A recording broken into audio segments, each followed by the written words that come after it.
नमस्कार दर्शकों, आप देख रहे हैं प्राइम इंडिया न्यूज़। मेरा नाम है सतबीर सिंह। दर्शकों, प्राइम इंडिया न्यूज़ का कैमरा आज जो है नंदीग्राम में पहुंचा है, जहां पर एक बच्चे ने CAPF की एग्ज़ाम में एक 85वीं रैंक हासिल की है। और वो कोई बड़ा परिवार से नहीं बिलोंग करता, एक दलित परिवार से बिलोंग करता है, लेकिन उसने इस रैंक हासिल करने में किस तरह से करी है या उसके परिवार का क्या कहना है, वो हम आपको इस वीडियो में दिखाते हैं। प्राइम इंडिया न्यूज़ पहले आपको बहुत बहुत इसके लिए बहुत बहुत बधाई देता है कि आपने ये पोस्ट हासिल करी। और ये बताइए, आप अपना नाम और परिचय दीजिए। सर, मेरा नाम गगनदीप भारती है। मैं यहीं नंदीग्राम गाज़ियाबाद का रहने वाला हूँ। वैसे मैं एक एथलीट था स्टार्टिंग में, और एथलेटिक्स में इतना मतलब अच्छा पहुँचने के बाद मैं और आगे जाना चाहता था, बट उस लेवल तक नहीं पहुँच पाया। तो उस टाइम मैंने डिसाइड किया कि जो मेरे अंदर एक तरीके की फायर है कि नेशन को मेरे को फोर फ्रंट से सर्व करना है, तो वो एक तरीके से डिफेंस फोर्सेस ही एक ऐसा प्लेटफॉर्म है जहाँ पर मैं सर्व कर सकता हूँ। तो उसी समय डिसाइड किया था मैंने कि मेरे को यूपीएससी रैंक में जाना है, और मेरे को अपनी कैपेबिलिटीज़ पता थी कि मैं जहाँ से उठकर आया हूँ, मेरी जितनी एकेडमिक्स की परफॉर्मेंस है वो जो है छोटे स्टेज पर एडजस्ट होने वाली नहीं है। अच्छा, ये बताइए कि आपको ये प्रेरणा कहाँ से मिली, इसके बारे में बताइए। सर, हुआ क्या था कि 2021 में जो है मैं बेड रेस्ट पर था इंजरी की वजह से। तो इंजरी हो गई थी? हाँ जी, मतलब पैर में इंजरी हो गई थी, तो स्पोर्ट्स का करियर एक तरीके से मेरा ठप हो गया था उस टाइम। लॉकडाउन भी था, और उस तरीके से इंजरी की वजह से मैं रोड पर भी प्रैक्टिस नहीं कर पा रहा था। अब उस टाइम मेरे पास कोई और ऑप्शन नहीं था। अब उन्होंने बेड रेस्ट बोला था, तो बेड पर क्या कर सकते हैं। तो मैंने चीज़ें सर्च करी कि मैं किस चीज़ के लिए एलिजिबल हूँ, और कौन कौन सा मेरा फील्ड ऑफ इंटरेस्ट है। तो जब उन चीज़ों की मैंने लिस्ट बनाई, तो मेरे पास सबसे फर्स्ट पे जो प्रेफरेंस आई वो यही यूपीएससी सीडीएस और सीएपीएफ की थी। तो मैंने वहीं से उसकी तैयारी शुरू कर दी थी। यानी कि आपने उस बेड से स्टार्ट कर दी, जो इंजरी जो लगी हुई थी, आप बेड रेस्ट पे थे और बेड से ये सोचते सोचते स्टार्ट कर दी। हाँ सर, जैसे ही मतलब मैं थोड़ा सा बेड रेस्ट पे थोड़ा सा स्टेबल हुआ था, तभी से मैंने लैपटॉप उठा के अपनी पढ़ाई शुरू कर दी थी वहाँ से। तो अब ये बताइए, जब आपने ये एग्ज़ाम में अपियर हुए और आपको पता लगा कि आपकी जो रैंक ये आई है, सबसे पहले किसके माध्यम से, कैसे पता लगा? सर, मैं मतलब मेरे को जो सीएपीएफ डिपार्टमेंट के हेड हैं, उन्होंने पहले ही मैसेज डाल दिया था कि आज रिज़ल्ट आने वाला है, जैसे मंडे को रिज़ल्ट आने वाला है, डिक्लेयर होने वाला है। तो सब वेट कर रहे थे, और मेरे को पता था कि लगभग लंच के आसपास रिज़ल्ट आएगा। तो लंच के जैसे ही ख़त्म हुआ, तो मैं फ़ोन लेकर बैठा हुआ था तसल्ली से। और जैसे ही मैंने रिज़ल्ट चेक करा, तुरंत ही दोस्तों के भी फ़ोन आने लगे कि भाई all India rank 85, all India rank 85, और मैसेज भी आने लगे लगातार। तो देखो, दर्शकों, बड़ी अच्छा खुशी का बहुत माहौल बन गया उस समय जब इन्हें पता लगता है कि भाई मेरी 85 रैंक आई हुई है। तो अच्छा, ये बताओ, तो ये जो अब तैयारी किस तरह, यानी कि आपने किसी कोचिंग सेंटर से या कहीं से, ताकि ये और भी लोग आपसे प्रेरणा ले सकें और आगे बढ़ें? स्टार्टिंग में तो जब मैं इस फील्ड में घुसा था, तो मेरे को जीरो नॉलेज थी इस बारे में। ना मतलब बुक्स की भी नॉलेज नहीं थी उस टाइम पे, और कि एज क्राइटेरिया क्या है और क्या सिलेबस है। तो वो उन चीज़ों को जानने के लिए मैंने क्या किया था कि बायजूस एग्ज़ाम प्रेप है, एक प्लेटफॉर्म है, एक बहुत बड़ा प्लेटफॉर्म है।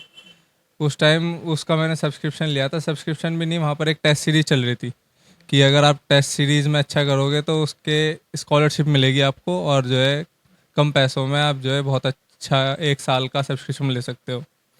तो पहले मैंने उस टेस्ट सीरीज़ को दिया, और उसमें मेरी रैंक 1 आई थी, तो मेरे को सब्सक्रिप्शन मिल गया था उसका 1 साल के लिए। और उसी से मैंने पढ़ा था। फिर लगभग 3-4 महीने मैंने उससे पढ़ा था, तो कुछ टीचर्स थे जिनका मुझे बहुत अच्छे से समझ आता था। तो उसके बाद मैंने नोट्स प्रिपेयरिंग वहीं उसी प्लेटफॉर्म के नोट से करी, क्योंकि मैं नहीं चाहता था कि अलग अलग बुक में मैं भटकूँ, क्योंकि बुक बहुत मोटी होती थी, और इतनी मोटी बुक को पढ़ना फिर उसे रिवाइज करना बहुत ज़्यादा टफ काम हो जाता है। तो मैंने अपने हैंडमेड नोट्स बनाए, और उन्हीं नोट्स को बार बार रिविज़िट करता रहा और अपडेट करता रहा। तो यही मेरी स्ट्रेटेजी। देखिए, तो इन्होंने क्या काम करा, एक तो बाईजूस जो आजकल वो काफ़ी फेमस चल रहा है, और जो कोरोना काल के दौरान तो बहुत ही ज़्यादा फेमस रहा है ये, क्योंकि बाईजूस ने काफ़ी लोगों की ज़िंदगी बदली है। तो प्राइम इंडिया न्यूज़ चाहता है, इसको धन्यवाद देता है थोड़ा सा।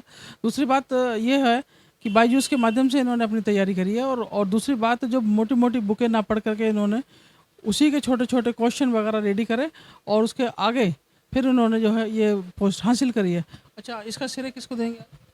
सर मैं अपना इस चीज़ का श्रेय सबसे पहले अपने पेरेंट्स को देना चाहता हूँ, क्योंकि मेरे को स्टार्टिंग में क्या थी कि मेरे को लैंग्वेज प्रॉब्लम थी। अब एक एथलीट जो ग्राउंड में भागता है वो स्टार्टिंग में आके स्टेज पे इंग्लिश में कैसे बोलेगा, इंटरव्यू में इंग्लिश में कैसे बोलेगा, तो वो चीज़ बहुत दिक्कत देती है।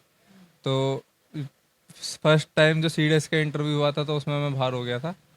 तो वहाँ से बाहर होने के बाद मैंने बताया था घर आकर कि ये दिक्कत थी, तो पिताजी ने कहा था कि अब तो डेली यहाँ पर खड़ा होगा और इंग्लिश में न्यूज़पेपर पढ़ेगा, और वो भी तेज़ आवाज़ में।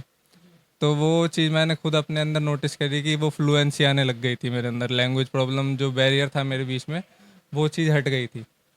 तो वो मेरे को लैंग्वेज में भी इम्प्रूवमेंट लाया। मेरे करंट अफेयर्स अपडेट हो गए उस चीज़ से, और मेरे इंटरव्यू में जो मैं थॉट्स रिप्रेजेंट करना चाहता हूँ वो चीज़ मेरे अंदर वो नेचुरली हैबिट में आ गई थी ये। और उसके बाद जो मेरे स्कूल के टीचर्स हैं जिन्होंने मेरा बेसिक्स क्लियर कराया, क्योंकि एक इस लेवल का एग्ज़ाम क्लियर करने के लिए सबसे ज़्यादा ज़रूरी है तुम्हारे बेसिक्स।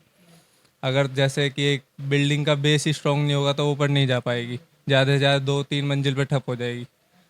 तो उस बेसिक की फाउंडेशन जो रखी थी वो स्कूल टीचर्स ने, और मेरी एक ट्यूशन टीचर भी थी जो मीना मैम थी, क्लास 8th की, मेरे को याद है।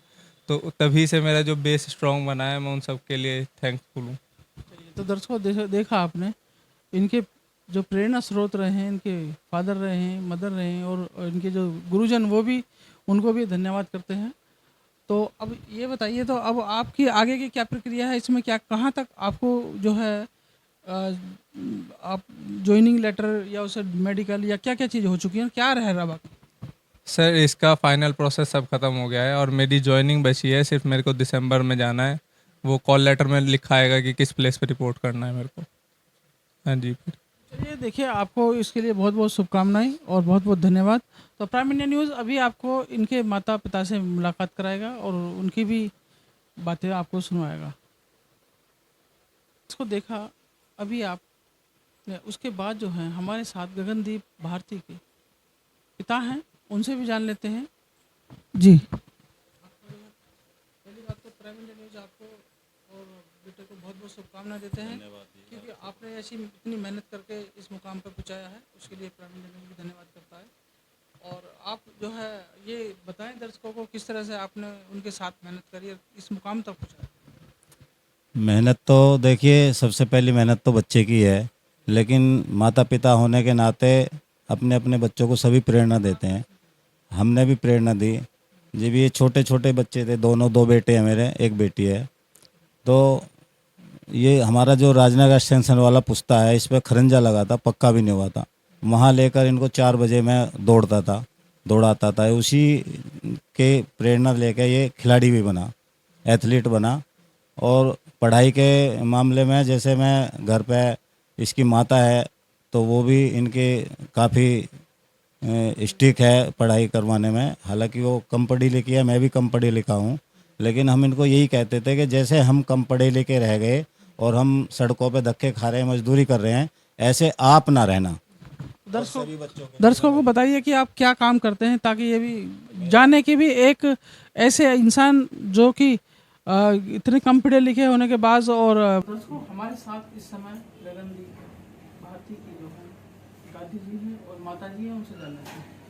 हाँ जी, क्या नाम है आपका, बताइए। ओमवती जी। अच्छा, ये बताइए, आपको पता लगा कि गगनदीप ने इतना अच्छा काम करा है और वो इस समय जो सिलेक्शन होने जा रहा है उनका, तो क्या कहना चाहेंगे आप उसके? मैं ये कहना चाहूँगी, बहुत अच्छा करा, दुनिया के लिए बढ़िया दुनिया के लिए गया हूँ, बहुत अच्छा करा, बहुत बढ़िया करा, दुनिया को अब वाह होगी इस बात अच्छा। की। हमें भी बहुत खुशी इस बात की। देखिए दर्शकों, ये दादी जी हैं, इस समय खुशी के आंसू आ रहे हैं, क्योंकि मेहनत करते हैं लोग तो उन्हें खुशी होती है। और इनकी मदर भी हैं। आप अपना नाम बताएं। उषा। तो ये बताएं, कैसा लग रहा है आपको, क्या क्या महसूस कर रहे हैं आप? बहुत खुशी हो रही है। क्या कितनी मेहनत करी आपने रात दिन इनके साथ, तो आप कैसा महसूस कर रहे हैं, बताएं ज़रा। मतलब कि सबसे ज़्यादा तो बच्चों ने मेहनत करी है, उसके साथ में तो हम लगे रहते थे उनके साथ। जी, प्रेरणा तो आपने भी दी है ना। जी, जल्दी उठो। 4 बजे खड़े करता था, जल्दी जगो, जल्दी उठो, जल्दी पढ़ो। फिर नहाओ फिर स्कूल जाओ।